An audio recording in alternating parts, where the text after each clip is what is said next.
ఇందాక నేను చెప్పినట్టుగా ఆడవాళ్ళలో different type of cancers common, మగవాళ్ళలో different type of cancers common.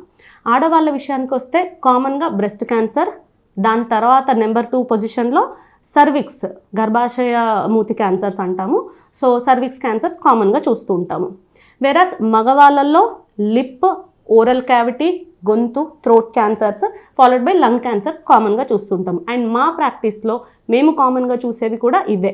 Breast కామన్గా చూస్తుంటాము, కానీ ఇటీవల చూస్తున్న డిఫరెన్సెస్లో గ్యాస్ట్రో ఇంటెస్టైనల్ జిఐ మ్యాలిగ్నెన్సీస్ కూడా ఎక్కువగా చూస్తున్నాము. అంటే ఈసోఫాగస్, స్టమక్, అన్నం పైప్, ఫుడ్ పైప్ సంబంధించిన cancers, stomach cancers, colon cancers, ఇవి కూడా ఒకప్పుడు 55-60 తర్వాత చూసేవి యంగ్ ఏజ్లో ఎక్కువగా చూస్తున్నాము. సో మా కామన్ ప్రాక్టీస్లో చూసేవి breast, colon, cervix, lung and GI cancers.